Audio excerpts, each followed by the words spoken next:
Mommy, who did you go to the amusement park with? The catalyst for all this was Grace's innocent question. What are you talking about? This thing shows the places you've been, right? It says, amusement park. 7-year-old Grace pointed at the car navigation system's history with a puzzled expression. When did she learn how to operate it?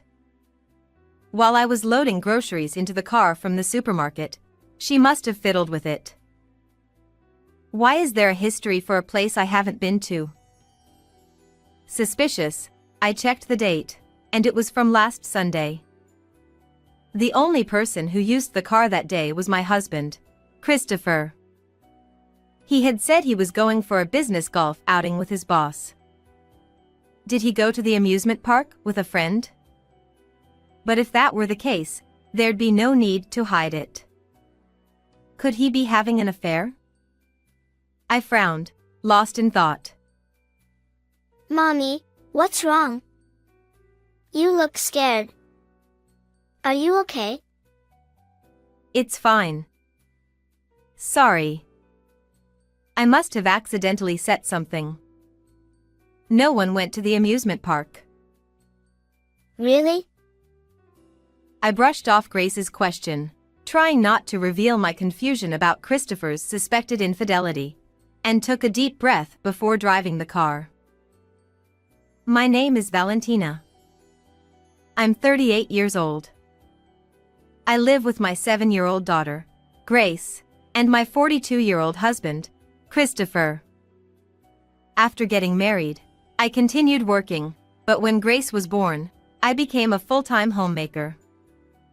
This was Christopher's wish, as he didn't want our child to feel lonely. Dinner tonight is delicious. The house is clean, and it's really comfortable. Thank you as always. He used to appreciate me like that. However, about 6 months ago, Christopher's attitude gradually changed. He started complaining, furrowing his brow and saying things like, "Today's meal isn't very tasty. The house is dusty." I kept cooking as usual and maintained daily cleanliness, but it didn't seem enough for him. What? Are you implying I'm wrong? I tried to explain, but he snapped. I'm irritated. I'm going to bed. He angrily slammed his fork on the table, stood up abruptly, kicked the chair, and headed to the bedroom. At first, I thought it was just a bad mood, but Christopher's behavior worsened over time.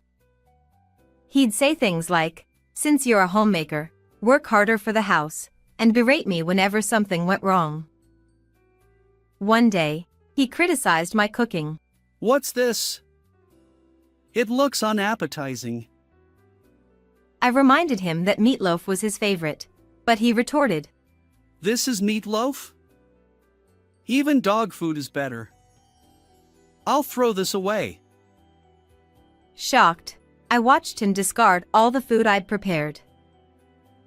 His expression seemed triumphant, as if he'd achieved something. You make garbage despite being a homemaker. Learn to cook better after this lesson, He said. Frustrated, I fought back tears and escaped to the bathroom, determined not to cry in defeat. Mommy, are you okay? Did you fight with Dad? It seemed that our conversation reached Grace, who had already finished dinner and returned to her room. As I walked down the hallway, Grace peeked out from her room, looking concerned. It's just that I made a mistake. Everything's fine. I reassured Grace with a smile before retreating to the bathroom to cry alone. Don't let Grace worry about you like this. And Christopher, maybe he's just venting because of something unpleasant at work. Christopher wasn't the type to share workplace complaints, so I assumed he was bottling up various frustrations. If it was just venting, maybe if I endured it, he'd return to his kind self eventually. However, contrary to my feelings, Christopher's behavior worsened. he said. I sold about half of your coats and clothes. I was taken aback. Why? Because there wasn't enough space for my clothes. It fetched a decent price. He replied. When I hurriedly checked the closet, my belongings were reduced to a mere handful among Christopher's many items. Not just half. Most of it is gone. You're at home all the time, yet you have more than 2 outfits? That's extravagant. Be more frugal. Christopher scolded. My possessions consisted of underwear, thin t-shirts, jeans, and the shoes I wore daily. Christopher smirked as he watched my despair. Was it worth enduring this? But Grace needed her father. But Christopher's coldness extended to Grace as well. Hey, Dad. Today at school. Grace began, but Christopher interrupted. Dad's tired. Let's talk about it tomorrow. Grace persisted. But Dad, you never listen anymore. Christopher replied. I'll listen eventually. Don't trouble me, I'm busy with work. Grace apologized sadly, and Christopher retreated to the bedroom. This cycle repeated day after day. Being cold even to Grace. But Grace loves her dad so much. For half a year, I've been tormented by not knowing the right course of action, and then I stumbled upon the history of that car navigation system. I was deeply disappointed, yet it made sense of Christopher's recent behavior. But since it's not confirmed he's cheating, I prayed somewhere in my heart that this suspicion wouldn't turn into certainty as I searched the car, but the evidence was clear. A youth-oriented lip balm in the dashboard, earrings in the seat gap. It seems Christopher's mistress is quite a feisty woman. Leaving such evidence seems intentional, as if she's picking a fight with me. I immediately confronted Christopher with these proofs. These were in the car, I said. So what? He glanced at the evidence and blatantly looked away, then began to fidget, touching his ear and neck. Whose are these? It's not mine or Grace's. The youth-oriented lip balm and earrings? I don't know. Grace must have picked them up somewhere. That can't be true. What? You're saying I'm cheating? Isn't that the case? With all this evidence? When I pressed the evidence on him, Christopher threw it at me with all his might. The earrings and lip balm hit my chest and rolled onto the floor. This is your fabrication. It's not evidence. You're a good-for-nothing housewife, and you dare to suspect your husband and do this. Shame on you. Christopher shouted this with his eyes wide open and breathing heavily. The more desperately Christopher ranted, the more undeniable the affair became. He's just upset about being caught and looking bad publicly. Being stingy, he wouldn't want to pay for Grace's child support if it came to divorce. I'm irritated. I'm going to sleep. Without admitting to the affair, Christopher stormed off to the bedroom with an angry face. I've reached my limit. But is it okay to divorce like this? This alone isn't solid proof. And what about Grace? I don't want to do anything that would make Grace sad. Even in this situation, I was troubled. But no matter how much I thought, I couldn't find an answer. I sighed deeply and gently placed the earrings and lip balm in a drawer, locking it so they wouldn't be thrown away. A few days later, something happened that finally forced me to make a decision. That day, I woke up feeling unwell and stayed in bed.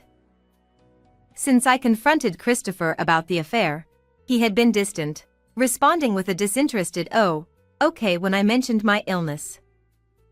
When Christopher peeked into the bedroom, I foolishly thought he was concerned about my health. I have some urgent work. Going to the office. He said abruptly, attempting to close the door. I have a fever. Can you take me to the hospital? I managed to grab his arm, weak from the fever.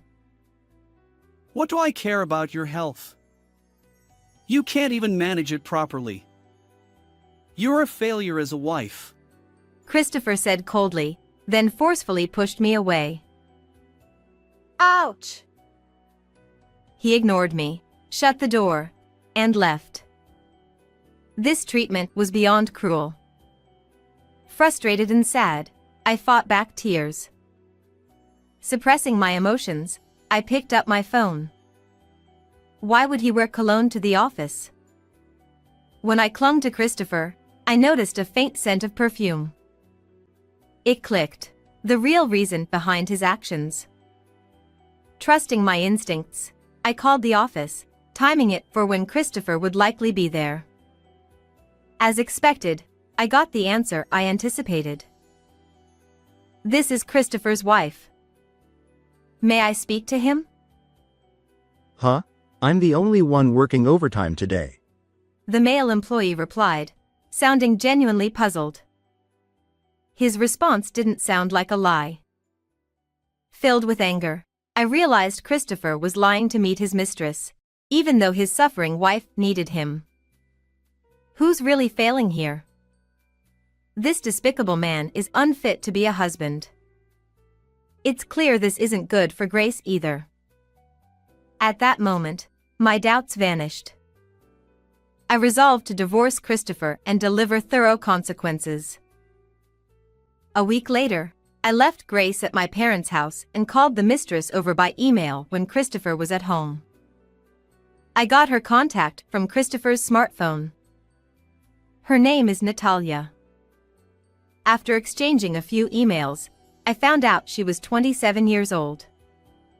She's the kind of woman who leaves evidence on purpose, so she responded to my call without hesitation.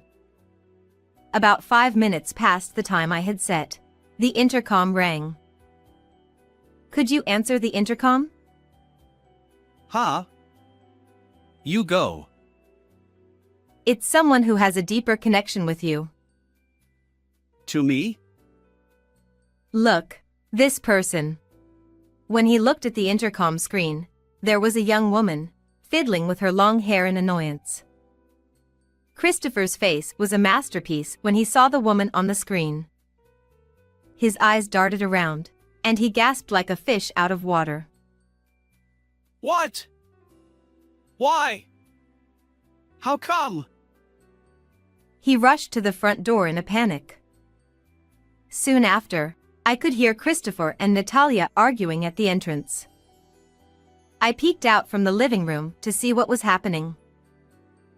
Leave. No. I'm going to give your wife a piece of my mind. Let me in. Don't joke around. Keep it down. It's a nuisance to the neighbors, so please come in quickly. Oh. When I said that, Christopher reluctantly let Natalia into the house, concerned about the eyes around us. What's the big idea calling me out of the blue, you old hag? Natalia came without a hint of remorse. A woman who leaves that much evidence in a car wouldn't come modestly, would she? I wasn't fazed because I knew Natalia was brazen. I called you two here because of your affair. As soon as I said that, Christopher turned pale, while Natalia remained nonchalant. She's a junior at the company, and I'm just close to her because I'm her mentor. Really? Is that the kind of mentoring you do? How indecent. It's work mentoring, obviously. Ignoring Christopher's pathetic lies, I pulled out the earrings and lipstick I had kept in the drawer and thrust them at Natalia. These are yours, aren't they? Oh, you noticed my little parting gift. So it was on purpose. I wanted to make you aware of my existence and make you jealous. Your husband has been neglecting you and Grace to have fun with a young, fresh woman. Really? You have some nerve. Natalia laughed at me mockingly, with a look of composure. I was utterly disgusted by her attitude. No! She's just making things up. That's not Natalia's. Come on, Chris. There's no need to be scared of such an old hag. Just shut up. There's plenty of other evidence, you know? What? As I laid out the evidence, Christopher's expression grew increasingly anxious, and he began to sweat profusely from his forehead. First, there's this hotel point card that was in your wallet. Ew. Snooping through Chris's wallet is the worst. Natalia exclaimed dramatically next to Christopher, but I continued without paying her any mind. This is the hotel receipt. And it seems Natalia is quite foolish. Huh? This is a two-shot photo that Natalia posted on her blog. The photo on the table showed Christopher and Natalia cozily arm in arm. There were also photos that were quite risque for mere colleagues. You! Why did you post such a photo? You are going to marry me, right? So there's no problem. So you said that. No! That's right. Chris promised to divorce that rotten vegetable of a woman and marry me. Natalia said this proudly, snorting through her nose and showing me a smug face. Next to her, Christopher was holding his head as if it was the end of the world, seemingly oblivious to his surroundings. You're a wrinkled old hag who's lost her feminine charm. Can you not interfere with the pure love between me and Chris? What's pure about cheating? Chris and I are destined for each other. It was just bad timing when we met. If that's the case, he should divorce me first, before dating. We were bound by such a strong bond that we couldn't wait. Natalia was confident throughout. She believed without a doubt that she was Christopher's true love and shamelessly spouted embarrassing words one after another. If you're bound by such a strong bond, is it okay to slack off at work and talk about love? You know about that too? Did you think you could enjoy yourself at a hotel with this woman during work hours? I had all this investigated using my savings from when I was single, hiring a detective agency. When I presented that evidence, Christopher finally collapsed to his knees, muttering an inaudible. Ugh. I've already consulted a lawyer, so I'll be claiming $30,000 in damages for infidelity from each of you. Huh? There's no way I can pay that. She showed a panicked expression and threw her lipstick at me, but I easily brushed it aside. I have already contacted Christopher's parents and Natalia's parents about this matter. No way. You've even contacted both parents? Is this a lie? Even to our parents?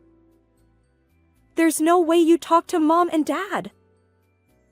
Also, we've reported to the company that you two were going to hotels during work hours. You told the company too? If they find out, we could get pay cuts or even get fired. You're going this far. But that's not all. We're also claiming $80,000 in child support for Grace from you. When did you become so heartless? You're not the Valentina I know. Up until now, I had been obedient to Christopher, so he probably never expected me to corner him so ruthlessly. He looked at me as if seeing a stranger for the first time. Nothing has changed about me. It's you who has changed, isn't it? But... He sighed again, defeated. Meanwhile, Natalia seemed dissatisfied. I don't care if I get fired. Chris and I are starting a new life together. Please. Forgive me. Christopher clung to me, desperate and apologetic. Huh? Chris, what are you saying? I don't want a divorce. I don't intend to start a new life with you. What? You promised to leave the old hag and marry me. That was just to create a certain atmosphere. I never planned to divorce Valentina. You said you'd sacrifice meals and clothes for me. That it was fun. Wasn't it all about wanting a divorce? It's just that seeing Valentina's distressed face became strangely enjoyable. I thought you'd always be obedient and never mention divorce. Unbelievable. From the start, you never intended to marry me. You're the worst. Can I marry a foolish woman who posts two-shot photos online while keeping our affair a secret? What's that? So cruel. Natalia looked crestfallen. Please, Valentina. I promise never to cheat again. Can't you overlook this? He grabbed my arm, clinging to me. It was the opposite of when I stopped him from leaving during my illness. You're unfit as a husband and a father. There's no choice but divorce. We're still a couple. If a husband apologizes this much, it should touch your heart. But soon we won't be a couple anymore, and I see no sign of remorse. It's divorce, no questions asked. I stood my ground, and Christopher finally gave up, releasing my arm. His face had aged dramatically in just a few hours. I handed him the divorce papers I had prepared in advance. Grace's belongings are already at my parents' house. I'll be staying there, so fill out the divorce papers and have your lawyer contact me. I have no business here anymore. I have no lingering feelings for Christopher. Next to the divorce papers, I placed a lawyer's business card and walked toward the door. This is too much. Why do you look like a victim? Give me back my life. You traitor. Ah! As I tried to leave the room, Natalia pounced on Christopher like an angry cat, scratching his face with her elaborately manicured nails. Ouch! Help me! I'll never forgive you, you scumbag. Stop messing around. Ignoring Christopher's outstretched hand, I left our familiar home behind. Afterward, Christopher, who had brought the divorce papers to the lawyer, was covered in scratches all over his face. Not only did Natalia scratch his face, but she also wreaked havoc inside the house. I promptly submitted the divorce papers, and Christopher and I divorced. His affair during work hours was deemed severe, leading to his dismissal from the company. Natalia faced the same fate. Due to the chaos he caused in the apartment, Christopher was evicted. To pay the combined alimony and child support, he borrowed money from a risky financial institution, working tirelessly day and night to repay it. Natalia, once living with her parents, was also kicked out. She borrowed money from the same financial institution as Christopher, working overnight shifts to make ends meet. As for me, I decided to stay with my parents for a while and focus on re-entering society. I'll shower Grace with even more love to ensure she doesn't feel lonely. How did you like this story? If you enjoyed it, please consider subscribing to the channel. Let's see you again in the next video.